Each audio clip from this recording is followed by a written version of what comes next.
modernidade trouxe para o campo da sexualidade novos contornos, para além da simples procriação. Muito discutido, livremente praticado, cada vez mais presente na mídia e na publicidade, o sexo continua gerando conflitos e muitas dúvidas. Relações frágeis, egoístas, transitórias e, por que não dizer, descartáveis, nos fazem questionar até que ponto estamos desperdiçando as potencialidades do encontro sexual, o que representa um contato tão intenso, de tamanha intimidade.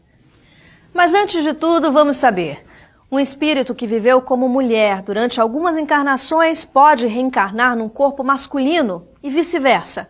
Qual o objetivo dessa mudança?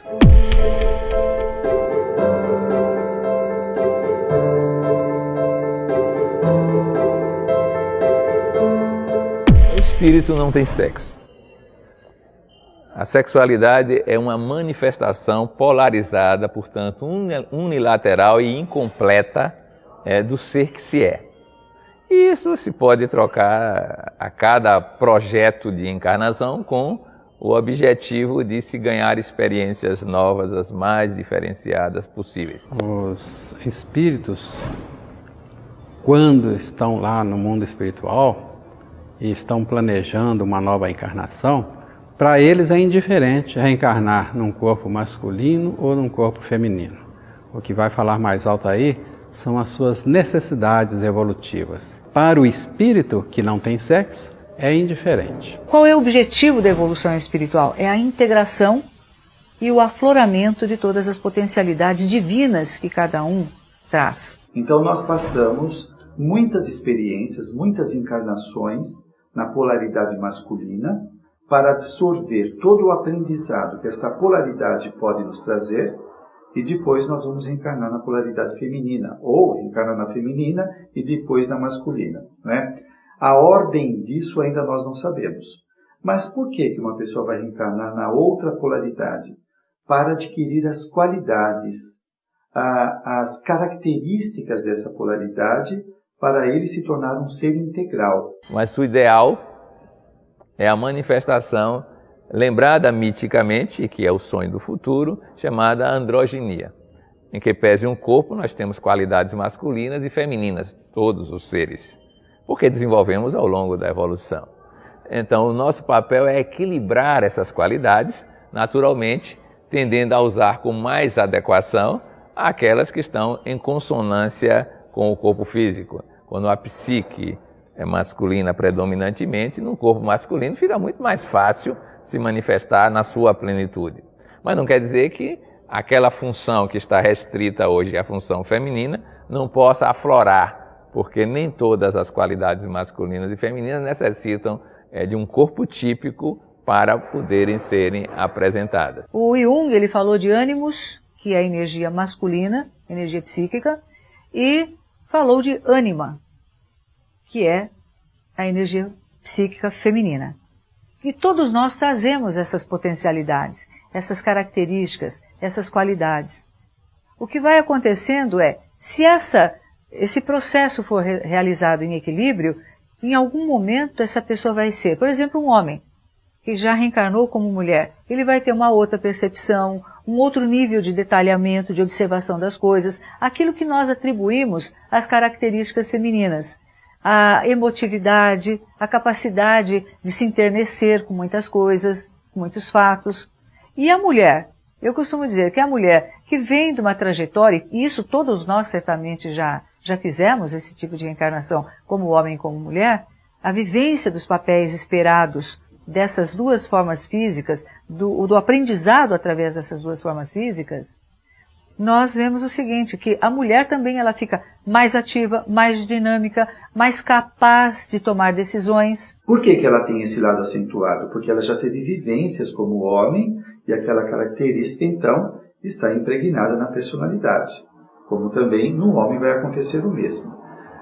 Mas diferente da visão junguiana, esta característica feminina ou masculina é resultado de encarnações ou reencarnações que o indivíduo teve e ficou marcado com aquelas polaridades. Então, sou uma mulher que tenho energia feminina e energia masculina. Como é que eu percebo isso? Quando eu sou direta, quando eu trabalho, quando eu tenho foco, quando eu tenho direção, quando eu tenho um propósito, eu estou desenvolvendo minha energia masculina.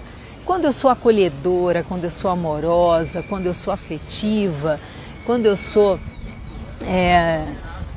envolvente, eu estou desenvolvendo a minha energia feminina. Então é importante que homens e mulheres desenvolvam as duas, para quando encontrem com os outros seres possa haver uma troca mais harmoniosa. Então a função do sexo na Terra faz parte entre todas as outras como uma grande lição que temos para desenvolver afetividade, espiritualidade. E sabemos que à medida que o espírito vai se desmaterializando, esta polaridade, ele vai vivendo essas experiências até o momento que elas estão integradas. Então o espírito, por isso que dizemos que anjo não tem sexo, porque ele já trabalhou essa necessidade e já não precisa mais disso. E aí ele vai estar vivendo em plenitude a questão da fraternidade, do amor por todos os seres. Mas aqui na Terra e nos planos logo depois da Terra, nós ainda temos a sexualidade, ainda temos o homem, a mulher e a necessidade dessas energias. Uma pessoa integrada verdadeiramente, que ainda é uma meta para todos nós neste momento de evolução, esse entendimento é de que haja harmonia entre ânimos e ânima em cada um de nós. Então é possível e já deve ter acontecido com todos nós experiências na forma física masculina e na forma física feminina. Então, do ponto de vista espiritual, não existe essa disputa de quem é mais importante, quem é mais inteligente, quem é mais submisso. Isso daí faz parte do nosso processo de crescimento e da imaturidade. Um espírito mais evoluído, ele sabe o quanto é importante ter aprendizado como mãe, como companheira, como educadora, em outras vezes como pai, como a pessoa que vai ajudar os filhos na formação da sua identidade, com as suas regras, não é? Como a psicanálise chama de superego. A mulher também tem o seu lado. Então, quando o indivíduo evolui, ele não fica escravizado a essa identidade corporal. Ele se percebe como um espírito que está aprendendo em ambas as polaridades. Podemos escolher encarnar como homem ou mulher? Isso é definido previamente. Mas por que depois de encarnados temos dificuldades em lidar com a nossa condição? Kardec pergunta lá aos espíritos, na questão 200, 201, 202 do Livro dos Espíritos, exatamente essa questão, né? O que determina? O que determina normalmente é a necessidade do espírito. Para nós estarmos aqui hoje reencarnados, nós já elaboramos, com a orientação e o auxílio de benfeitores, um projeto reencarnatório. É nesse momento da elaboração do projeto reencarnatório que o espírito tem maior liberdade para propor novas formas de crescimento e de aprendizado. Então nós podemos escolher. Por vezes os benfeitores nos sugerem aquilo que, na condição de um espírito mais elevado, poderia nos ajudar a fazer uma reencarnação mais produtiva. Há algumas missões, alguns trabalhos, algumas funções que necessitam de um organismo masculino ou feminino. Se alguém, por exemplo, tem uma missão de ser mãe, né, precisa reencarnar num corpo feminino, obviamente. Então, o que determina essa nossa decisão de reencarnar é a nossa necessidade. E também um outro aspecto, a necessidade de crescermos. Um dia nós nos tornaremos espíritos puros. Os espíritos puros, naturalmente, precisam ter passado pelo ato da maternidade. Ele precisa ter passado por esse momento. Ele precisa ter passado pelo ato da paternidade. Precisa ter passado por todas as funções que são inerentes ainda aos seres humanos daquele planeta. Algumas vezes nós temos que lidar com as dificuldades, que são processos kármicos que nós criamos e que são dificuldades de um modo geral em qualquer área, né? Às vezes a polaridade psíquica é de um jeito e nós arrumamos um corpo de polaridade oposta, biológica. E isso naturalmente vai ser conflituoso, né? A tendência usual é mantermos a mais poderosa das polaridades, que é a psíquica, não é a biológica. E é por isso que podemos ver o que normalmente são casais por homofilia, por semelhanças, que podem ocorrer, mas que quando a gente vai olhar a psique, estudá-la, vai ver que eles são pares. Um é masculino, outro é mais feminino, mesmo nessa situação corporal, que aparentemente é igual. E que são as lutas de cada um nessa dinâmica evolutiva. Às vezes a pessoa não gosta do seu próprio corpo porque é mais magro, mais gordo. Da mesma forma, pode não se sentir muito à vontade e trazer traços até de outras experiências reencarnatórias na forma física contrária ao momento atual. Não necessariamente nós temos que falar de homossexualidade, de transgêneros, não estamos entrando nisso, mas de pessoas que no dia a dia parece que usam o corpo de uma forma mais rudimentar. Portanto, a minha necessidade de estar homem, não de ser, mas de estar homem hoje, de estar no sexo masculino, é em função da minha necessidade, especialmente de crescimento, de evolução. Isto é fundamental a gente entender também, porque nós vamos trocando de papéis. E quando nós temos noção disso, quando nós temos essa informação, isso também nos ajuda numa coisa chamada respeito. O que importa é que o espírito está aprendendo a lidar com situações as mais variadas, com seus instrumentos de manifestação, para fazer aquilo que é o essencial, que é manifestar a sua plenitude nas contingências humanas.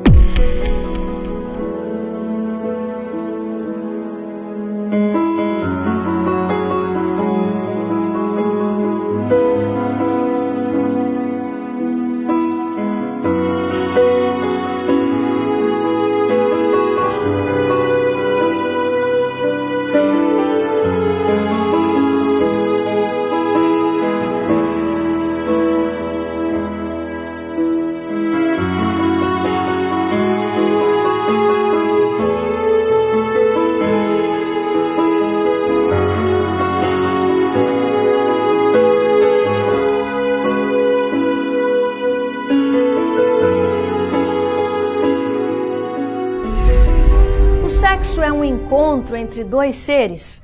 O que dizer da intensa troca de energia magnética que acontece durante a relação sexual? E ainda, existe sexo também no plano espiritual? Voltamos já.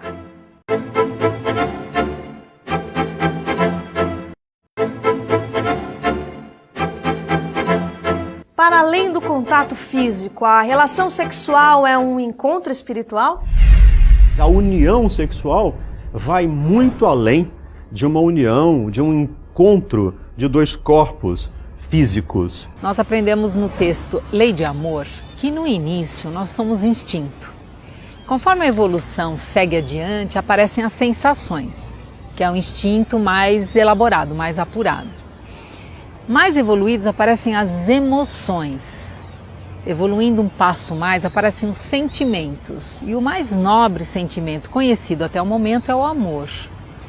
Então nós temos já nesse aprendizado dos espíritos, nós temos todo o processo de evolução. Há uma troca muito maior que simplesmente uma troca física.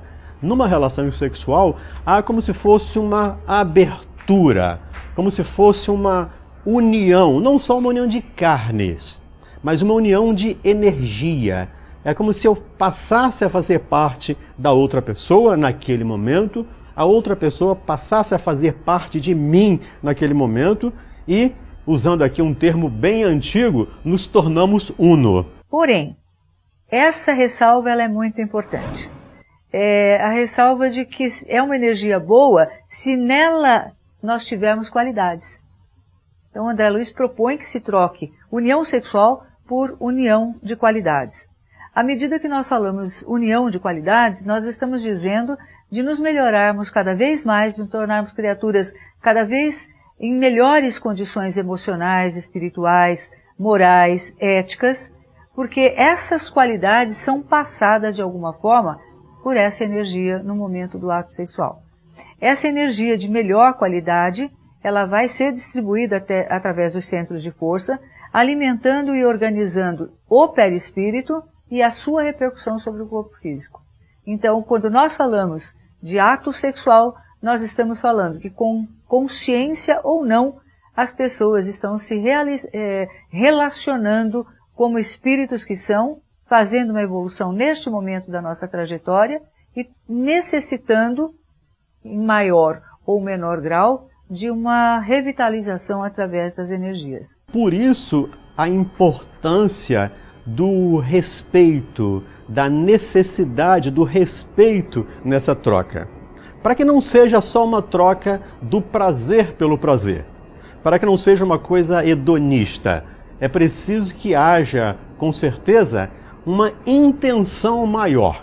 E não uma intenção, e aqui me permita, de um orgasmo apenas, mas de algo que transcenda tudo isso. Uma outra questão é o controle que nós temos de exercitar em relação à sexualidade. Não é o impulso sexual que tem que nos controlar, mas nós precisamos exercitar o controle desta energia, sabendo que é uma energia poderosa, que podemos direcioná-la, podemos viver a sexualidade de uma maneira intensa. O sexo é alguma coisa sublime, maravilhosa. Nós temos ainda na nossa sociedade muitos resquícios inconscientes ainda de que sexo é uma coisa errada, de que é uma coisa suja, de que é uma coisa feia. No outro polo nós temos a promiscuidade, nós temos ainda temas como pedofilia, temos ainda temas como incesto. Olha quantas questões relativas à área sexual. Não é, o sexo é uma coisa linda, é uma coisa sublime, que pode ser vivida de uma maneira bonita, elevada.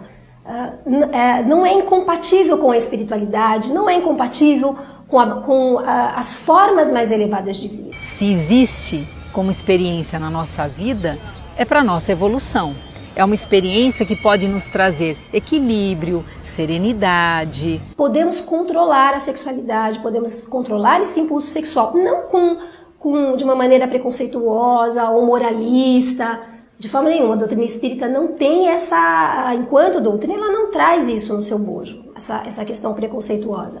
Mas nos ensina que nós devemos orientar essa força. Essa permuta, ela é de extrema importância, poderia ser a melhor doação de um para o outro, não exclui o prazer, ao contrário, o prazer torna-se uma fonte de motivação, mas o entendimento mais amplo é de que é um ato de natureza espiritual e um ato de natureza energética revitalizadora.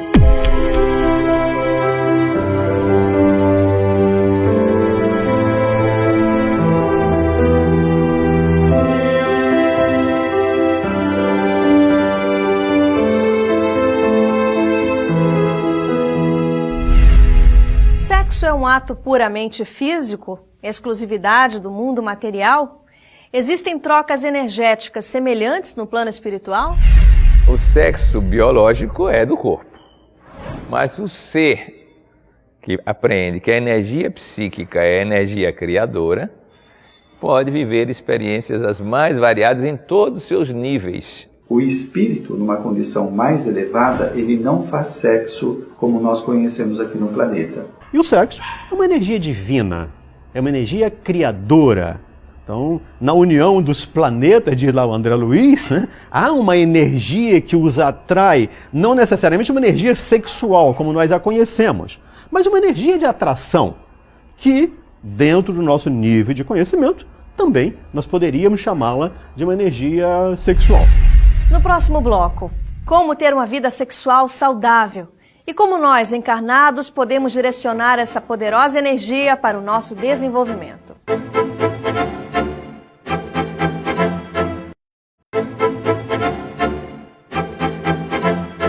A energia sexual é uma poderosa energia criadora. Como potencializar essa energia para uma vida mais plena e feliz?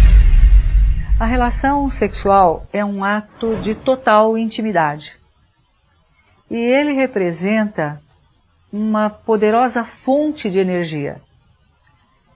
Nós lidamos com energias na área da sexualidade que muitas vezes nós não sabemos exatamente o que está acontecendo e com que nós estamos lidando. Nós vamos encontrar na literatura espírita a explicação de que essa energia sexual ela verte do Criador, da criação divina. E ela é uma fonte poderosa, segundo André Luiz, não só de filhos carnais, mas de realizações. Vida sexual é um aspecto particular da vida criativa, energia criativa. A libido sexual é apenas um detalhe, poderoso na maioria das pessoas que vivem ainda na fase instinto de conservação. Quando vai se crescendo, a criatividade vai se expandindo. Então, vamos ampliando as nossas possibilidades de manifestação. Muitas pessoas ainda vivem o sexo como instinto e sem perceber que já evoluímos o suficiente para colocar emoção junto com o sexo. Sexo sem amor não só não dá prazer, como ainda faz mal à saúde. É o resultado de trabalho de fisiologistas, pessoas que analisavam um laboratório. Não tem nada a ver com psicologia, nada a ver com filosofia, nada. Puro laboratório. E as ramificações são tão interessantes, mas que respondem às teses espíritas, que o pessoal tenta deturpar porque não satisfaz a sua necessidade de prazer livre. Então, uma das coisas que eles falaram, eles analisando a área do prazer, o circuito de papéis, ela recebe os estímulos. Então, eles dividiram o ato sexual em 4 fases. A primeira é a fase de excitação, que é a preparação dos órgãos sexuais para o ato sexual. A segunda é a fase do platô, que é o ato sexual propriamente dito. A terceira é o orgasmo. E a quarta, o prazer sexual. Espera aí, primeiro problema. A gente sempre ouviu falar que orgasmo e prazer é a mesma coisa? Não. O orgasmo é uma resposta reflexa muscular a um número determinado de estímulos. Você pode obter isso com choque elétrico, com enforcamento, com quebrando o pescoço. Ou seja, não tem prazer envolvido. E o prazer sexual acontece no cérebro. E só acontece quando há 100% de estimulação do circuito de papéis. Então, você pode ter orgasmo sem prazer, pode ter o prazer sem orgasmo. Não são a mesma coisa. Bom, esse é um dos resultados sobre isso. E o segundo, para se ter o prazer sexual é necessário 100% de estimulação. Eles mapearam todos os terminais físicos, mas eles só respondem por 50%. Só com 50% você tem o que eles chamaram de sexo parcial. Você tem orgasmo, mas não tem prazer. Quando o prazer acontece, ele entra em reflexo refratário e passa a enviar estímulos. E os resultados são, ele vai em estímulos para a área visual, o mundo fica mais colorido e mais brilhante. Vão para a área auditiva, você tem a sensação de estar ouvindo música nos ruídos normais da natureza. Você aumenta o seu coeficiente intelectual. Você melhora o cérebro como um todo, é um curto-circuito cerebral, mas só quando tem 100%. O orgasmo só produz 50%, que é o chamado prazer físico. E os outros 50%, eles foram mapear, são emocionais. Então, para você ter prazer sexual, com todos os aspectos que eles desenvolveram, você precisa do conteúdo físico e do conteúdo emocional. Se você só tiver o conteúdo físico, você pode ter um orgasmo, mas não prazer. O problema é que o ato sexual, ele tem um determinado estresse biológico. Por exemplo, os batimentos cardíacos, a pressão arterial, uma série de estruturas físicas mudam o seu metabolismo. Sem o prazer sexual, eles não retornam à taxa normal em tempo hábil para evitar lesões. Então, se você se inicia no sexo parcial em torno de 15 anos de idade, aos 40 anos, você terá 30% a mais de chance de infarto agudo do miocárdio. Você terá 33% a mais de chance de acidentes vasculares cerebrais. Você terá de 12% a 30% de chance de falência múltipla de órgãos e outros, além de aumentar em 72% a produção de radicais livres.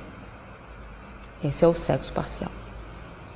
Por isso que eles chegaram à conclusão que sexo sem amor, por ter o amor só, sexo sem sentimento, sem emoção, não só não dá prazer, que é o prazer, como ainda faz mal à saúde. Uma das questões é nós reconhecermos ou compreendermos a responsabilidade que envolve a sexualidade.